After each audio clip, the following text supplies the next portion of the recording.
जिस अस्पताल में मैं काम करता हूँ वहाँ पर 3 शिफ्ट चलती है। उस दिन मेरी सुबह की शिफ्ट थी जिसका टाइम 9 से 5 का होता है। हमेशा की तरह मैं सही समय पर अस्पताल पहुँच गया था। जब मैं अस्पताल के अंदर प्रवेश कर रहा था तो मेरी नजर वेटिंग रूम में बैठे कई लोगों पर पड़ी, लेकिन एक बूढ़े दंपति पर जाकर रुक गई। बूढ़ा और बूढ़ी दोनों आपस में कुछ बातें कर रहे थे। बूढ़ा अपने हाथों में पीठ पीछे कुछ पेपर बूढ़ी से छुपाने का प्रयत्न कर रहा था। बूढ़ी उन पेपरों को बूढ़े से छीनने की कोशिश कर रही थी। बूढ़ी के आंखों में थोड़ी सी शरारत थी। वही बूढ़ा तकरीबन रोने को था और उसकी आंखों में आंसू साफ दिख रहे थे। बूढ़ा बोला, इन पेपर्स में कुछ भी नहीं है, खामखा क्यों इनके पीछे पड़ी हो। बूढ़ी ने जवाब दिया, आज तक कभी कोई बात मुझसे छुपा पाए हो मास्टर साहब। वैसे भी एक शिक्षक को झूठ नहीं बोलना चाहिए, तो दिखाओ मुझे पेपर्स। बूढ़ा फूट फूट कर रोने लगा और बोला, नर्मदा, कैंसर है तुम्हें।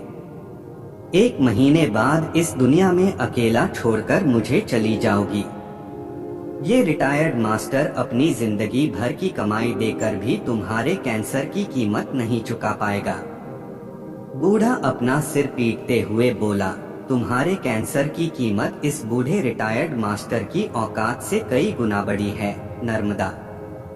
बूढ़ी अपने पति के आंसू पोंछते हुए बोली, तुम्हारी औकात बहुत बड़ी है मास्टर साहब। मुझसे पूछो, जीवन में तुमने मुझे क्या कुछ नहीं दिया है। मेरी हर ख्वाहिश पूरी की है और ये डॉक्टर तो कुछ भी कहते हैं। देखना, मैं इतनी जल्दी मरने वाली नहीं हूँ।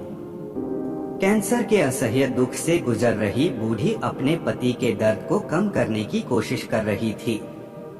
वह अपने पति को गले से लगाकर कह रही थी कि अभी तो मत रोइए, अभी तो मैं जिंदा हूँ। मैंने अपनी आंखों के सामने सैकड़ों मरीजों को देखा है। कईयों ने मेरे सामने दम तोड़ा है। उनका दर्द मैं समझ सकता था, लेकिन कभी उनके लिए मेरे आंखों से आंसू नहीं निकले। लेकिन इस बूढ़े दंपत्ति का दर्द मेरी आंखों से भी आंसू बनकर बह निकला। इससे पहले कि मैं इस दंपत्ति के पास जाकर उनको हमदर्दी के 2 बोल बोल पाता और उनका हौसला बढ़ा पाता, डॉ विनायक उनके पास पहुंच गए। शायद वह भी मेरी तरह ही चुपके उनकी बातें सुन रहे थे। डॉ विनायक उनके पास जाकर बोले, देखिए माजी, जीवन और मृत्यु का फैसला तो भगवान ही करते हैं। हम डॉक्टर्स भी सिर्फ कोशिश ही कर सकते हैं और मैं पूरी कोशिश करूंगा कि आपको इस बीमारी से अलग कर सकूं।